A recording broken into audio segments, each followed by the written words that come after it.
आज एक अहम मौजू है जो जिस वाले से कुछ मरीज़ों ने भी पूछा, उसके हवाले से बात करेंगे। अगर एक बच्चा पैदा होता है जिसकी माँ को हेपेटाइटिस बी, तो उसका हमें क्या करना चाहिए बच्चे को बचाने के लिए हेपेटाइटिस बी से। तो उसके के लिए जो मेडिकल गाइडलाइन है उसमें ये है कि जब बच्चा पैदा हो जाए, बच्चा पैदा होने के 24 घंटों के अंदर, वो उससे भी ज़्यादा बेहतर है कि 12 घंटे के अंदर बच्चे को हेपेटाइटिस बी इम्यूनोग्लोबुलिन एक इंजेक्शन आता है जो इंट्रामस्कुलर लगता है, वो लगाया जाए। और दूसरी हेपेटाइटिस बी की वैक्सीनेशन जो है उसको फौरी तौर पे दूसरी जो इंट्रामस्कुलर है दूसरी साइड पे लगा दी जाए।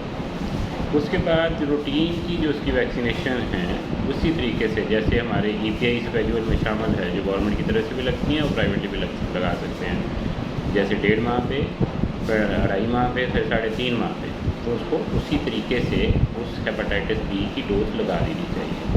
और उसके बाद अमूमी तौर पे ये है कि उसको 1 साल के बाद या 18 महीने पे बूस्टर डोज भी हेपेटाइटिस बी की ज़रूर देना चाहिए। और इसके बाद ये है कि उसका टेस्ट भी किया जा सकता है। तो उसमें थोड़ा सा इख्तलाफ है लोगों में, कुछ लोग कहते हैं कि आप 6 माह के बाद उसका टेस्ट कर लें, बाद लोग कहते हैं कि 1 साल से 18 माह के बाद हेपेटाइटिस बी का टेस्ट करें। अगर बच्चे में पॉजिटिव हो तो फिर उसके हवाले से जो एहतियाती जो इलाज है उसको शुरू करना चाहिए और उसके जिगर के टेस्ट जो है कि उसके ज़रिए मॉनिटर किया जा सकता है। इसी तरह जिन बच्चों को जिन बच्चों की माँओं को हेपेटाइटिस बी है, उसकी मदर फीड के हवाले से भी एक पेशेंट ने पूछा कि क्या उसको माँ दूध पिला सकती है। तो बिल्कुल बच्चे को माँ ज़रूर दूध पिलाए। उसके माँ के दूध से हेपेटाइटिस बी के जाने के चांसेस बिल्कुल नहीं होते, ना ही हेपेटाइटिस सी के।